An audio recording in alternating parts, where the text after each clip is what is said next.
hermanos. Aquí con los hermanitos que estamos en el otro discipulado, hemos venido estudiando una lección que tiene que ver con la iglesia. Es la lección que estamos estudiando. Y hoy quiero que veamos un punto muy importante que tiene que ver precisamente con la iglesia de nuestro Señor Jesucristo. Hermanita, no, lo que pasa es que estamos en el módulo 1, pero en el otro discipulado no es el módulo que tienen ustedes aquí, porque esa lección la va a dar el hermanito Antonio, las que iban a empezar hoy. Entonces yo lo que voy a hacer es dar una clase de lo que estoy compartiendo con los hermanos aquí en el otro salón.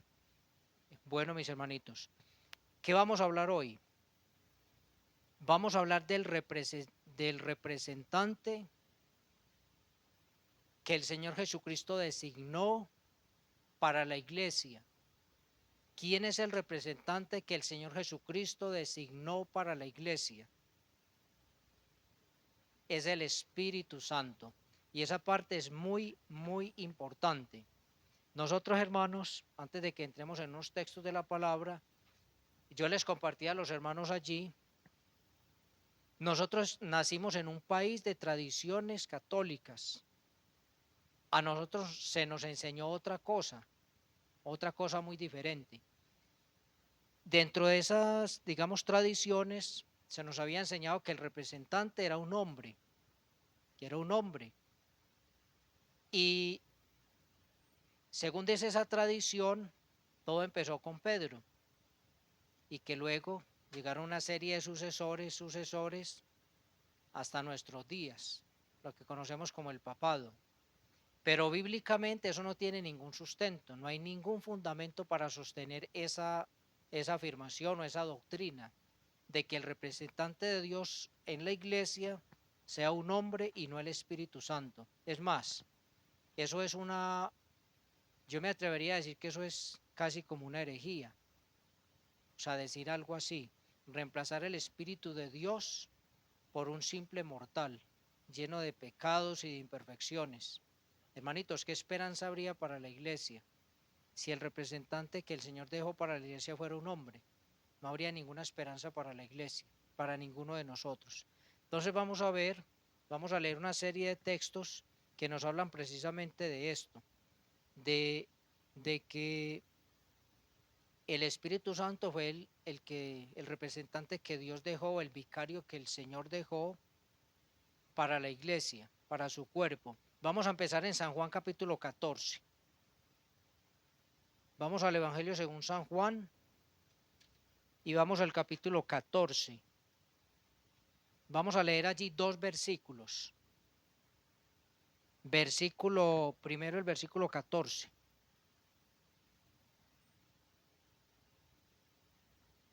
Perdón, capítulo 14, verso 16. Dice la palabra de Dios: y yo rogaré al Padre, y os dará otro consolador para, para que esté con vosotros para siempre. Y el verso 26. Mas el Consolador, el Espíritu Santo, a quien el Padre enviará en mi nombre, Él os enseñará todas las cosas y os recordará todo lo que yo os he dicho. Estas afirmaciones del Señor nos dejan ver con toda claridad. Entonces, ¿quién fue el representante que Él designó para la iglesia? El Señor ya no iba a estar, el Señor ya iba a partir, iba a pasar por la cruz. Después de su muerte, de su resurrección, Él luego iba a partir, ¿cierto? Otra vez hacia el cielo, hacia la diestra de Dios. Pero el Señor dice aquí que Él iba a rogar al Padre, en el verso 16, para que el Padre nos diera otro consolador. O sea que el Señor mismo se ve como un consolador. Él está hablando de otro. Ese otro consolador simplemente sería otra persona de la misma naturaleza, con las mismas capacidades, con el mismo poder, porque también es Dios.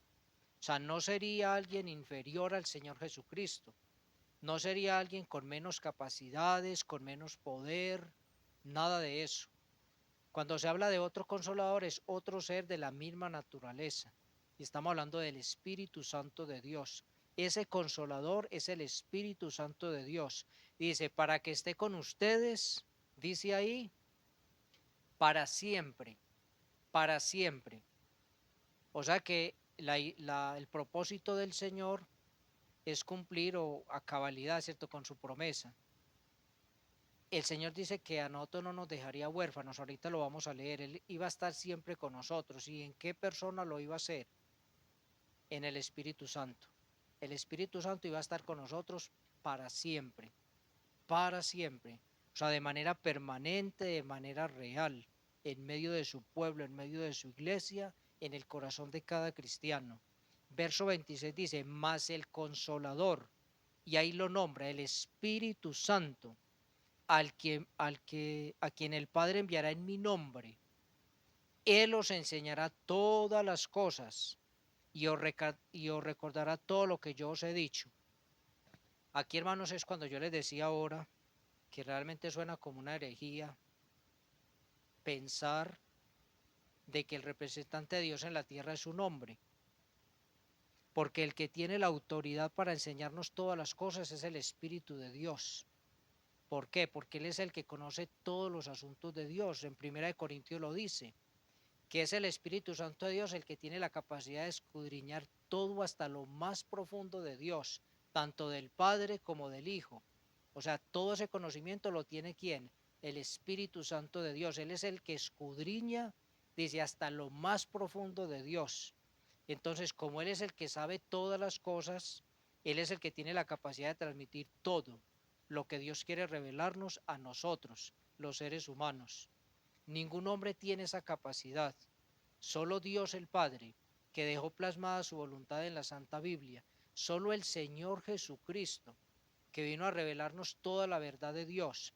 La Biblia dice que la gracia y la verdad vinieron por medio del Señor Jesucristo. Y solo el Espíritu de Dios, que puede escudriñar hasta lo más profundo de Dios, puede revelarnos los asuntos de Dios. Porque todo lo que tenga que ver con Dios es solo Dios. Solamente Él, sea el Padre, el Hijo o el Espíritu Santo, los que pueden transmitirlo a los seres humanos. Nosotros simplemente llegamos a ser voceros, o sea, vasijas, vasijas donde es depositado el Espíritu de Dios, vasijas que podemos hablar en nombre del Señor Jesucristo, pero guiados y con el poder del Espíritu Santo de Dios. Entonces, que un hombre se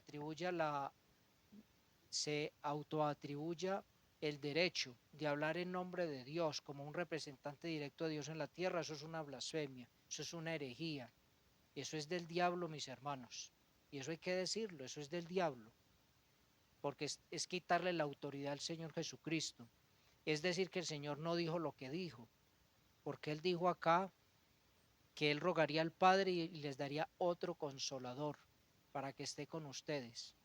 O sea, negar esta verdad tan importante, quitarle el lugar al Espíritu Santo y ponerse en lugar del Espíritu Santo, eso es terrible. Y las personas darán cuenta a Dios por hacer eso. Con justa razón, va a caer un juicio tan terrible sobre esa Babilonia, ¿cierto? La grande, la madre de las rameras y de las fornicaciones de la tierra. Va a ser grande el juicio para ellos. ¿Por qué? Por atreverse a hacer cosas tan delicadas, tan graves como estas, de quitarle el lugar al Espíritu Santo colocando a un simple mortal, a un simple hombre, en lugar del Espíritu de Dios, por malentender la palabra o por muchas veces malinterpretar la palabra de Dios, pero muchas veces de manera voluntaria. Muchos a veces no lo hacen por ignorancia, lo hacen sabiéndolo y malinterpretan la escritura. Cuando el Señor dijo en Mateo capítulo 16, hablándole a San Pedro, leámoslo un momentico, un texto que compartía con los hermanos allí. Mire, San Mateo capítulo 16.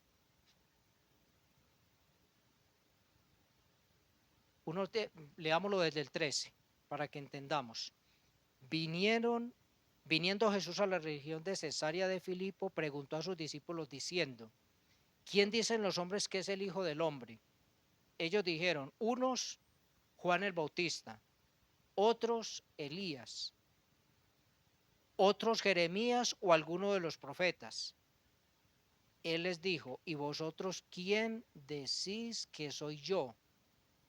Respondiendo Simón Pedro dijo, tú eres el Cristo, el Hijo del Dios viviente. Entonces le respondió Jesús, bienaventurado eres Simón, hijo de Jonás, porque no te lo reveló carne ni sangre, sino mi Padre que está en los cielos. Y yo también te digo que tú eres Pedro, y sobre esta roca edificaré mi iglesia, y las puertas del Hades no prevalecerán contra ella. Y a ti te daré las llaves del reino de los cielos, y todo lo que atares en la tierra será atado en los cielos, y todo lo que desatares en la tierra será desatado en los cielos. Este texto ha sido terriblemente mal interpretado. Y entonces en la religión tradicional, la religión tradicional dice que Pedro, o que la base de la iglesia está, o el fundamento de la iglesia es Pedro. O sea, que sobre el Pedro es que se edificó la iglesia. Pero eso contradice completamente las escrituras. Y es una mala interpretación de este pasaje. ¿Por qué? El apóstol Pedro, bueno, el Señor Jesucristo hace una pregunta. Pregunta a los discípulos, bueno, ¿y la gente quién dice que soy yo? Entonces, muchos en el pueblo de Israel decían, este tiene que ser un gran profeta que volvió. Elías, Jeremías, alguno de ellos, volvió otra vez. Entonces habían muchas apreciaciones en el pueblo acerca del Señor. Es más, algunos decían que el Señor era un impostor o decían que no venía en nombre de Dios. Habían muchas apreciaciones. Y el Señor dirige la pregunta a los discípulos. Y es Simón Pedro, es Pedro el que da la respuesta correcta. Dice, tú eres el Cristo, el Hijo del Dios viviente. ¿Qué es lo que está diciendo Pedro con esta afirmación? Tú eres el Mesías, porque el Cristo, o sea, es el ungido, el Mesías. En otras palabras, Pedro está diciendo, tú eres el Salvador, o sea, el Mesías, el Cristo, el que estábamos esperando desde el Antiguo Testamento. Tú eres ese Mesías, ese Cristo, ese ungido. Y el Señor le va a decir a Pedro algo muy importante. Dice, bienaventurado eres Simón, porque eso que estás diciendo no te lo reveló carne ni sangre, sino mi Padre que está en los cielos. Una de las verdades más grandes, más preciosas, de más bendición para toda la raza humana, sobre la base de esa afirmación de San Pedro. Tú eres el Cristo. Porque es que decir que el Señor es Cristo, el Salvador, el Mesías, es reconocer que es la salvación de Dios para nosotros en una persona, en el Señor Jesucristo. Es reconocer que Él es el Señor y que Él es el Salvador, que es Dios mismo encarnado, viniendo a buscar y a salvar lo que se había perdido. Es una afirmación demasiado grande, demasiado importante. Por eso cuando se habla de la salvación, en Romanos dice que si confesares con tu boca que Jesús es el Señor y lo creyeres en tu corazón, dice que Dios le levantó de los muertos. Todo eso está relacionado, hermanitos, con la verdadera salvación, una confesión de Él como Señor, como Cristo, como Mesías. Y Pedro lo dijo. Entonces el Señor le va a decir a San Pedro en el verso 18, y yo también te digo, dice que tú eres Pedro. Ahora, aquí es donde la gente se equivoca. Aquí es donde hay una mala interpretación. Cuando el Señor le dice a él, yo también te digo que tú eres Pedro, acordémonos que el nombre, ¿cuál era el nombre de él? Simón. Entonces, ¿Pedro qué es? Podríamos decirlo en términos acá, un apelativo, un sobrenombre, un apodo. Pedro es un apodo, no es un nombre. Pero luego el Señor le va a decir, tú eres Pedro, y luego le dice el Señor, y sobre esta roca, porque hay una diferencia entre Pedro, Petros y roca. Son dos palabras diferentes. Petros es roca pequeña, pero la roca ¿quién es? ¿Quién es la roca en toda la escritura? Es el Señor Jesucristo. Dice que los antiguos bebieron de la roca espiritual que los seguía, y la roca era ¿quién? Cristo. Pedro no es la roca es el Señor Jesucristo. Y en Primera de Corintios, para como en el capítulo 3, dice la escritura de que el fundamento de Dios ya está colocado para la iglesia y que nadie puede poner otro fundamento, el cual es ¿quién? Jesucristo, el Señor Jesucristo. La base, la piedra angular, el cimiento de la iglesia es el Señor Jesucristo. La iglesia está edificada sobre la roca que es Cristo Jesús. La iglesia no fue edificada sobre Pedro. Pero lo que le está diciendo el Señor a Pedro acá es sobre la base de la afirmación que tú acabas de hacer, de que yo soy el Cristo, que yo soy el Hijo del Dios viviente. Sobre esa base va a ser edificada mi iglesia, sobre la base de que yo soy el Cristo, el Hijo del Dios viviente, porque eso es lo que acaba de decir San Pedro, y eso es lo que el Señor le va a decir. También te digo que tú eres Pedro, o sea, tú estás diciendo que yo soy el Cristo, y yo te digo que tú eres Pedro, pero sobre esta roca voy a edificar mi iglesia, o sea, sobre la base del Señor Jesucristo. Y luego le dice, y las puertas del Hades no prevalecerán contra ella. Qué gran promesa, porque así se levante el diablo y los demonios y todo el que se quiera levantar. Nadie, ninguno de ellos ha podido ni podrá destruir la iglesia. Que hay periodos de la historia donde la iglesia ha sido un puñadito muy pequeño, porque hay periodos de la historia donde ha habido oscurantismo, ¿cierto? Cosas terribles, persecuciones aterradoras. La iglesia ha quedado a veces muy menguada, pero ni las puertas del Hades iban a prevalecer contra la iglesia. Así se levantaran todos los emperadores romanos que persiguieron tan horrible la iglesia en esos primeros 300 años, pero nadie de ellos, ni siquiera las fuerzas del diablo, iban a poder contra la iglesia. Y por eso estamos nosotros aquí, porque Él es el Señor el que guarda su iglesia. Y luego le va diciendo en el verso 19, y a ti te daré las llaves del reino de los cielos. Entonces ahí ve usted esas pinturas, allá supuestamente la pintura de Pedro con unas llaves grandes en la mano, que porque Él es el que tiene la autonomía y el poder para abrir o para cerrar la entrada al reino de los cielos. Pero hermanitos, es que Pedro no fue el que murió en la cruz, fue el Señor Jesucristo. Y lo que abre la entrada al reino de los cielos fue la sangre que Él vertió en la cruz. Entonces, ¿cuáles son las llaves del reino de los cielos que se le iban a dar a Pedro? ¿Cuáles son esas llaves? Es el Evangelio, mis hermanos, es el Evangelio. ¿Y quién fue el primero que empezó a predicar el Evangelio en el día de Pentecostés? ¿Quién fue el que empezó a utilizar esas llaves? Fue el apóstol San Pedro. Fue él el que empezó a predicar el Evangelio. ¿Y cuál es el resultado? Dice, todo lo que atares en la tierra será atado en los cielos, y todo lo que desatares en la tierra será desatado en los cielos. Cuando una persona escucha el Evangelio y lo cree y lo recibe, esa persona es desatada. ¿Por qué? Porque todos nosotros éramos, y siguen siendo muchos, dice, esclavos de Satanás, cautivos y a voluntad de él, encadenados en prisiones de oscuridad, de tinieblas, de muerte, de condenación. Toda persona que escucha el Evangelio es desatada y puede entrar libremente al reino de los cielos por escuchar y creer y recibir a Cristo en su corazón. Pero toda persona que rechaza el Evangelio sigue atada al pecado, a la muerte y a la condenación. El cielo sigue cerrado para esa persona. Entonces el Evangelio ata y desata. ¿Acaso el Señor no dijo, así que si el Hijo os libertare, seréis verdaderamente libres? Ese es el mensaje que se proclama con el Evangelio. Entonces, apertura de la cárcel para los presos, para los que están cautivos a voluntad del diablo. Por ahí lo dicen en Lucas capítulo 4. Entonces, mire, hermanito, es como una mala interpretación de un texto.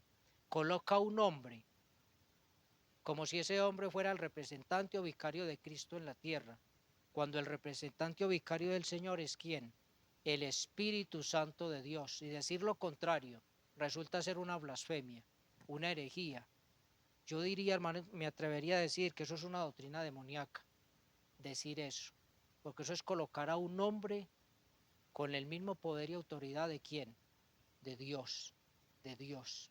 Es como quitar al que tiene el derecho de estar ahí, desplazarlo, que es el Espíritu Santo de Dios, para que un hombre sea colocado ahí. Terrible es eso, terrible. San Juan capítulo 16. Mire, San Juan capítulo 16.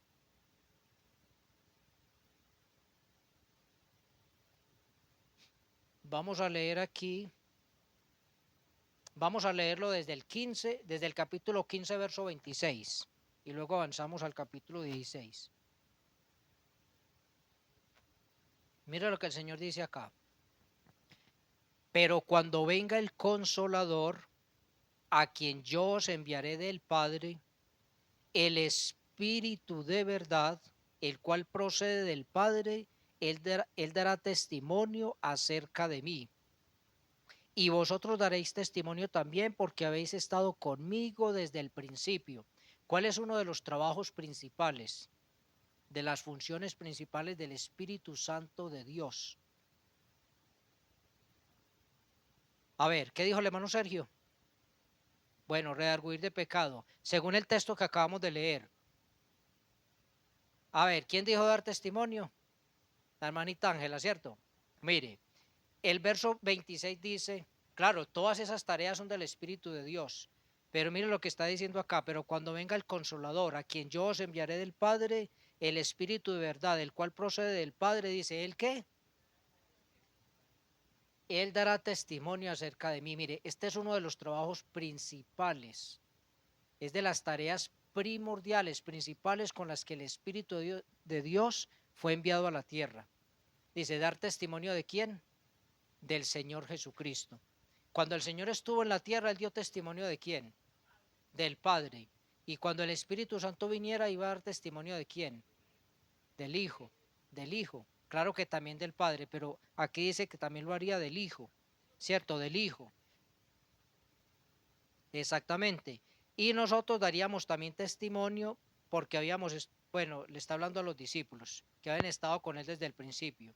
Mira el verso de capítulo 16. Estas cosas os he hablado para que no tengáis tropiezo. Os expulsarán de las sinagogas y aún viene la hora cuando cualquiera que os mate pensará que rinde servicio a Dios. Y harán esto porque no conocen al Padre ni a mí. Mas os he dicho estas cosas para que cuando llegue la hora os acordéis que ya os lo había dicho. Esto, esto no os lo dije al principio porque yo estaba con vosotros, pero ahora voy al que me envió y ninguno de vosotros me pregunta ¿a dónde vas? Antes, porque os he dicho estas cosas, tristeza ha llenado vuestro corazón. Mira el verso 7. Pero yo os digo la verdad, os conviene que yo me vaya, porque si no me fuera, el Consolador no vendría a vosotros, mas si me fuere, os lo enviaré. Y cuando Él venga, convencerá al mundo de pecado, de justicia y de juicio. De pecado por cuanto no creen en mí, de justicia por cuanto voy al Padre y no me veréis más, y de juicio por cuanto el príncipe de este mundo ha sido ya juzgado. Aún tengo muchas cosas que deciros, pero ahora no las podéis sobrellevar. Pero cuando venga el Espíritu de verdad, Él os guiará a toda la verdad, porque no hablará por su propia cuenta, sino que hablará todo lo que oyere y os hará saber las cosas que habrán de venir. Él me glorificará porque tomará de lo mío y os lo hará saber. Todo lo que tiene el Padre es mío. Por esto dije que tomará de lo mío y os lo hará saber. Entonces, hermanitos, ahí queda muy claro a quién era que iba a dejar el Señor aquí. ¿Que era quién? El Espíritu Santo de Dios. Incluso les dice, les conviene que yo me vaya. Dice, porque si yo no me fuera, el Consolador no vendría a vosotros. El Señor no iba a estar para siempre aquí, ¿cierto? Con vida sobre la tierra. El Señor no vino para quedarse todo el tiempo con los discípulos. Él vino a cumplir una misión, él tenía que morir en la cruz. Pero luego de partir dice que ya no los iba a dejar solos ni huérfanos, sino que dejaría ¿a quién? Al Espíritu Santo. Entonces queda claro que él es el representante de Cristo en la tierra. Entonces, ¿qué cosas hace el Espíritu? Mire, por ejemplo, Efesios 2:18. ¿Qué trabajos está desempeñando el Espíritu Santo de Dios en la iglesia? Con nosotros. Mire Efesios capítulo 2, verso 18. Dice la palabra de Dios, porque por medio de él los unos y los otros tenemos entrada por un mismo espíritu al Padre. Ahora, ¿de quiénes está hablando este versículo? Porque por medio de él, ¿quién es él ahí?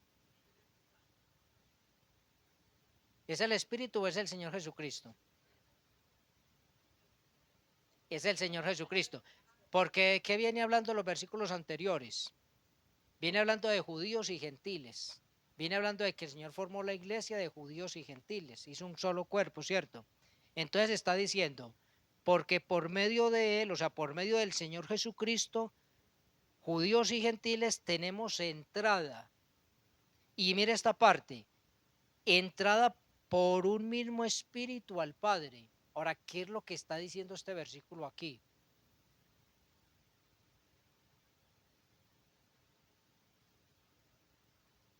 ¿Y qué está diciendo del Espíritu Santo? O sea, por medio del Señor Jesucristo nosotros tenemos entrada. ¿Por qué?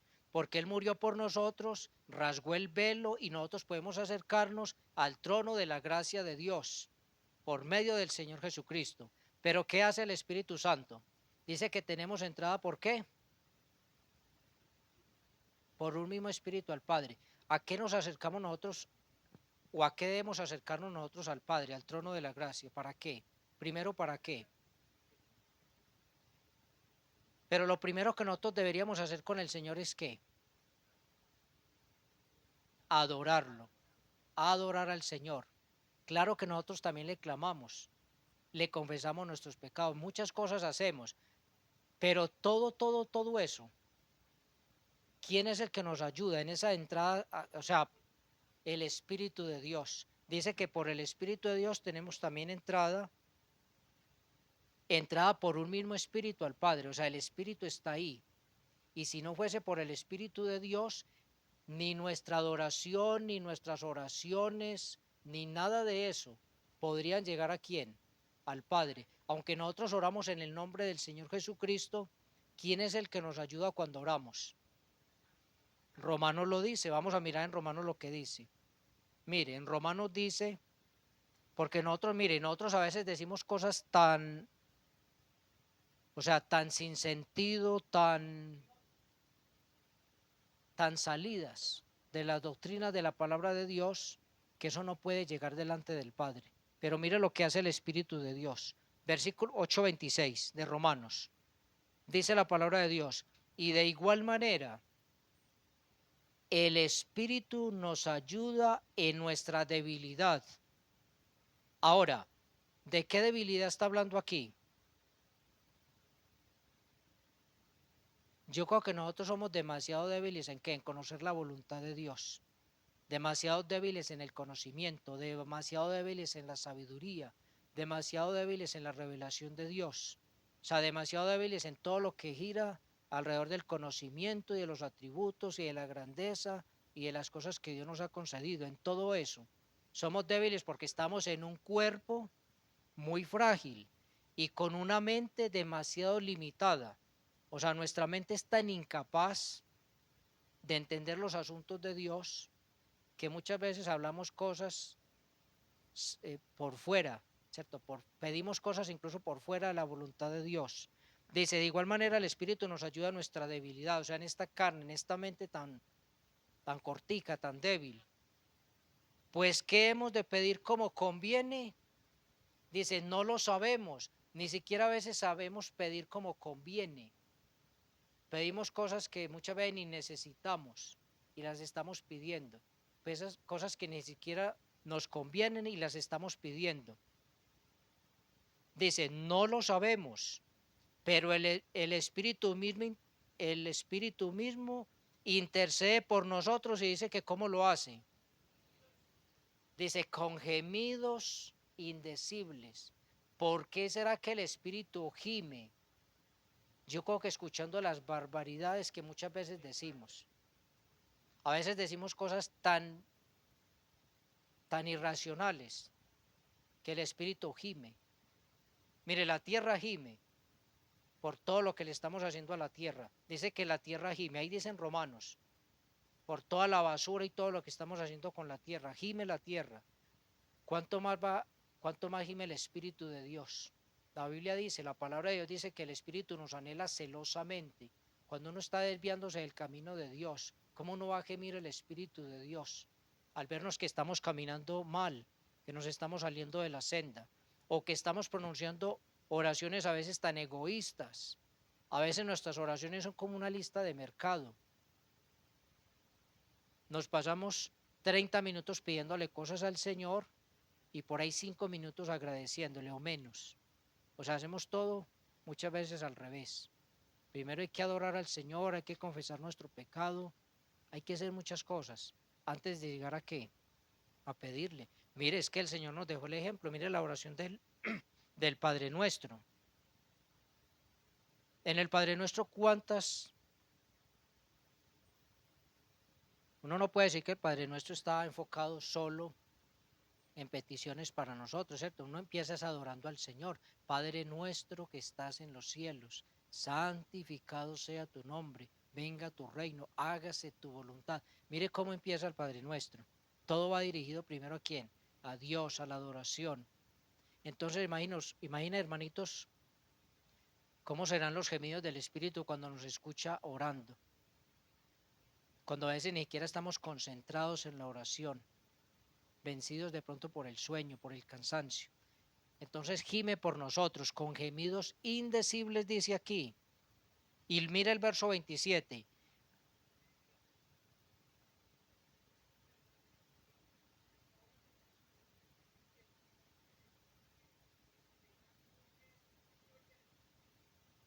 No recuerdo ese pasaje, mis hermanos, no recuerdo verlo. Es la tierra gime, el espíritu gime. Y los ángeles anhelan. O sea, los ángeles anhelarían predicar el evangelio. Pero esa tarea Dios se la dejó a quién? A los hombres. Lo que dice, creo que es Pedro el que lo menciona, ¿cierto? No recuerdo bien la cita. Pero aquí dice, más el que escudriña, verso 27, mas el que escudriña los corazones sabe cuál es la intención del Espíritu, porque conforme a la voluntad de Dios intercede por los santos. O sea, ¿qué hace el Espíritu? El Espíritu conoce cuál es la intención del corazón. A veces nosotros nos acercamos, nuestras palabras pueden ser incorrectas, pero es probable que la intención del corazón sea correcta, aunque nuestro lenguaje no sea el correcto. ¿Qué hace el Espíritu? Ordena la oración y la presenta adecuadamente delante de Dios nuestro Padre Celestial. Porque imaginen ustedes, nuestro Padre Celestial, hermanitos, en santidad. ¿Cómo va a escuchar Él? ¿Cómo va a estar el Señor allá escuchando, cierto, barbaridades o cosas salidas de su voluntad? Dice que el Espíritu que escudriña nuestros corazones sabe cuál es la intención del Espíritu y conforme a la voluntad de Dios, entonces intercede por los santos. Entonces, gracias a Dios por ese trabajo del Espíritu Santo de Dios. Por eso, hermanito, no podemos menospreciar la oración, porque cuando nosotros oramos y lo hacemos en espíritu y en verdad, ¿quién es el que está allí gimiendo por nosotros, ayudándonos? El Espíritu de Dios, el Espíritu de Dios. Entonces, eso es importante.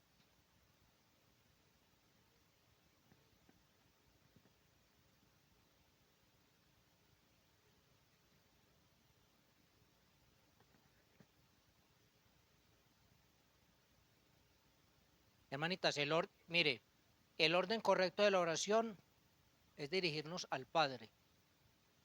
El Señor Jesucristo dice, y todo lo que pidieres al Padre, en mi nombre, lo haré. Entonces, cuando Él empezó el Padre Nuestro, dijo, Padre Nuestro.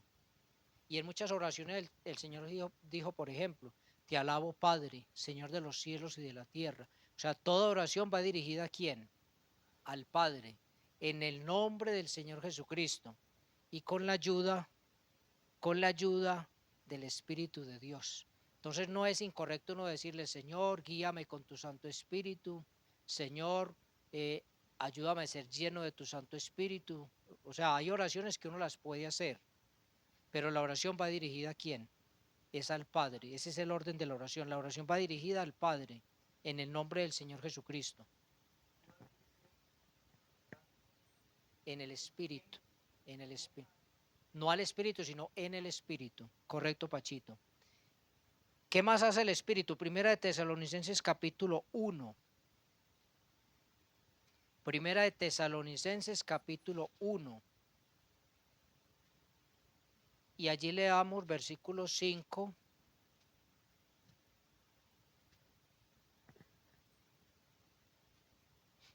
Vamos a leer dos versículos aquí, el 5 y el 6. Dice la palabra de Dios, pues nuestro evangelio no llegó a vosotros en palabras solamente, sino también en poder, en el Espíritu Santo y en plena certidumbre, como bien sabéis cuál fuimos entre vosotros por amor de vosotros. Y vosotros vinisteis a ser imitadores de nosotros y del Señor, recibiendo la palabra en medio de gran tribulación, con gozo del Espíritu Santo. Entonces, ¿qué hace el Espíritu de Dios también? El Espíritu es el que le da, el que vigoriza, el que hace efectiva la predicación del Evangelio. El apóstol San Pablo está diciendo aquí en el verso 5, pues nuestro Evangelio no llegó a vosotros en palabras solamente. Entonces uno no puede decir, ah, claro, pero es que era el apóstol San Pablo. Es que era un hombre conocedor de las leyes, era un hombre conocedor de Dios, el Señor mismo lo instruyó y era un hombre fuertemente y era un hombre con, o sea, con mucha fuerza, con mucho poder en sus palabras, con mucha elocuencia. Entonces, claro, con razón cuando Pablo predicaba la gente se convertía. Pablo no está diciendo eso. Eso no es lo que está diciendo San Pablo. Porque nuestro evangelio no llegó a vosotros en palabras solamente. O sea, no era el poder de la elocuencia de San Pablo, ni de San Pedro, ni de ninguno de esos predicadores, sino también en poder. ¿Y de dónde venía ese poder? En el Espíritu Santo y en plena certidumbre de fe. Entonces, la palabra se predica, pero ¿quién es el que hace efectivo el mensaje? Es el Espíritu Santo de Dios. Una persona no se va a convertir porque nosotros seamos elocuentes. No se va a convertir porque lo lea, digamos, directamente de la Sagrada Biblia, aunque eso es muy importante. La persona se va a convertir es porque el Espíritu de Dios es el que convence a los corazones. Eso es una tarea del Espíritu de Dios. Por eso dice San Juan 16:8. Dice, cuando Él venga, convencerá al mundo de pecado, de justicia y de juicio. No podemos discernir la obra del Señor Jesucristo si no es por el Espíritu de Dios, porque dice que para el mundo el mensaje de la cruz es que es una locura y el mundo no puede entender el mensaje de Dios porque es una locura.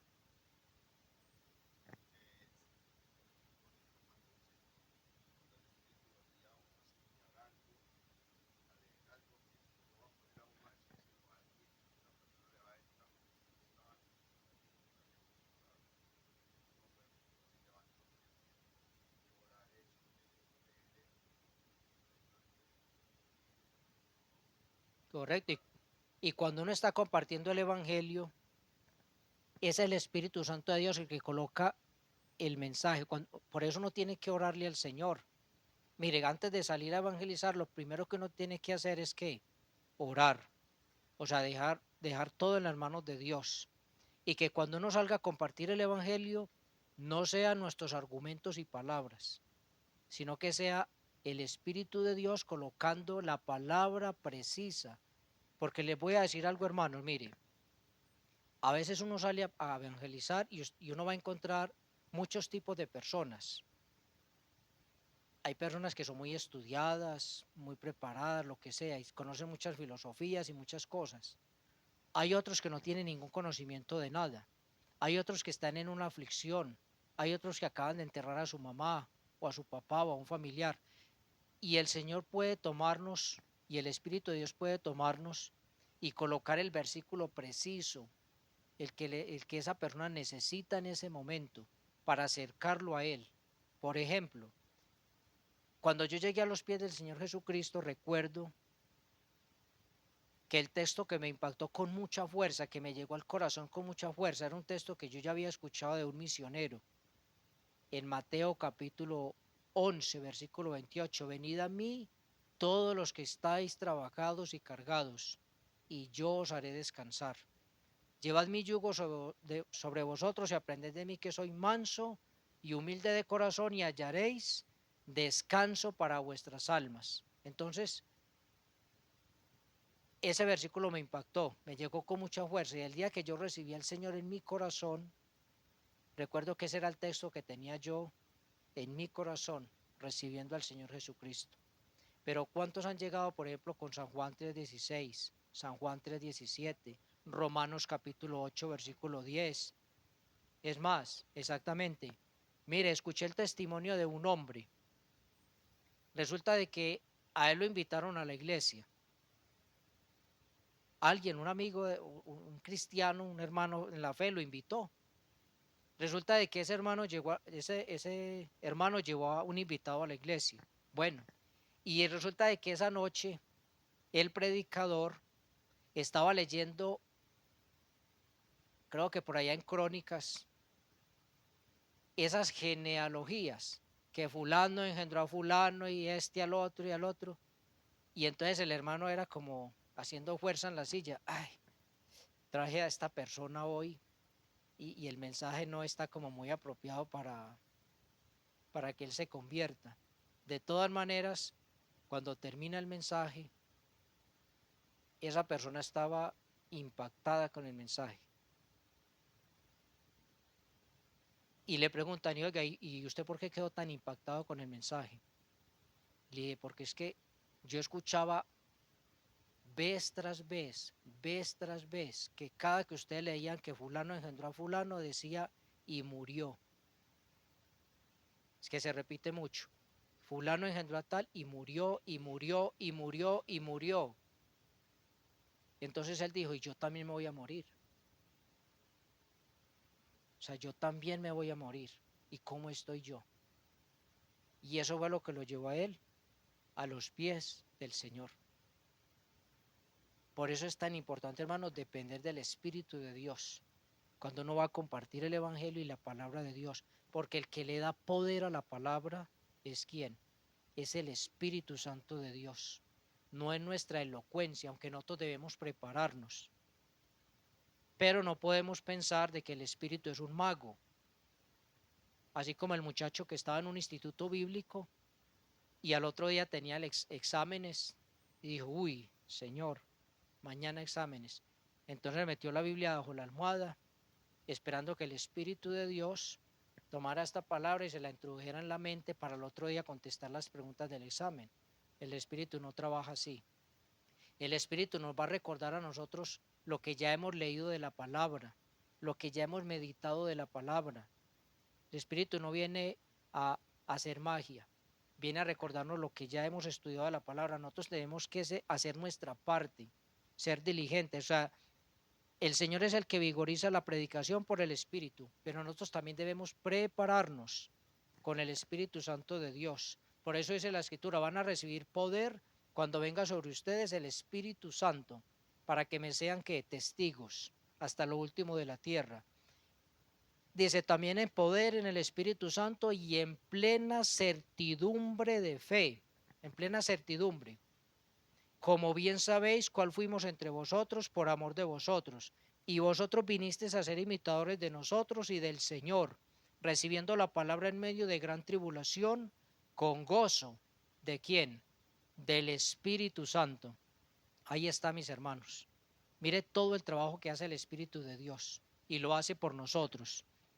Entonces, es el representante que Dios dejó en la tierra. Nos ayuda para presentar nuestras oraciones delante del Padre, la adoración. vigoriza la predicación. Y también lo que hace el Espíritu Santo de Dios, voy a mencionarles algunas cosas, más de pronto en otro estudio las terminamos, hoy se nos fue el tiempo, no avanzamos mucho con el estudio, pero ¿qué más hace el Espíritu de Dios? Por ejemplo, Él es el que establece el liderazgo de la iglesia, Él es el que señala quién es el que va a estar en el liderazgo de la iglesia, eso lo vemos en las Escrituras. Él es también el que dota a la iglesia de los dones espirituales. Dice que el Espíritu le da a cada uno como Él quiere. Al uno le da el don de misericordia, al otro le da el don de dar, al otro le da el don de presidir, al otro le da el don de exhortar, de enseñar. El Espíritu reparte como Él quiere dentro de la iglesia. Eso es trabajo del Espíritu de Dios. El Espíritu Santo de Dios produce el fruto en cada cristiano: amor, gozo, paz, paciencia, benignidad, bondad, fe, mansedumbre, templanza. Todo eso lo produce ¿quién? El Espíritu Santo de Dios.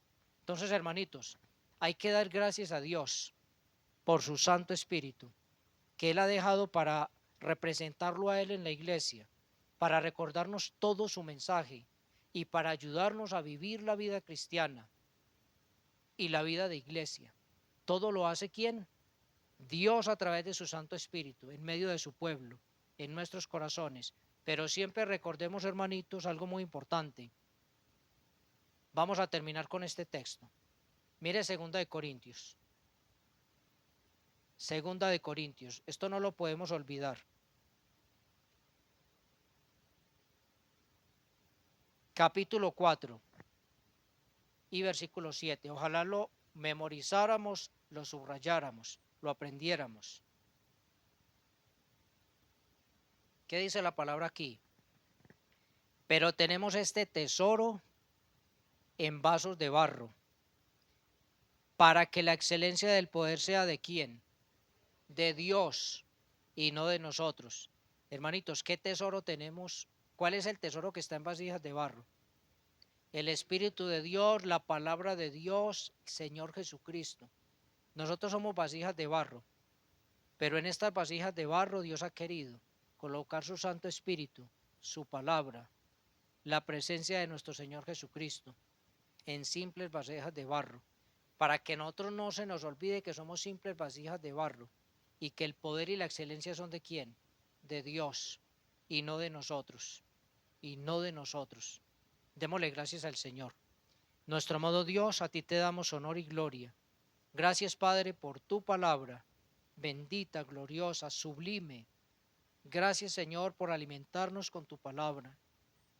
Señor, que esta mañana tu nombre siga siendo glorificado por tu iglesia, que recordemos al Señor con gratitud, que lo hagamos con corazones limpios, sinceros y agradecidos, que toda la gloria sea para ti, Señor. Todo queda en tus manos. Padre, gracias, muchas gracias por todo, en Cristo Jesús. Amén, Señor.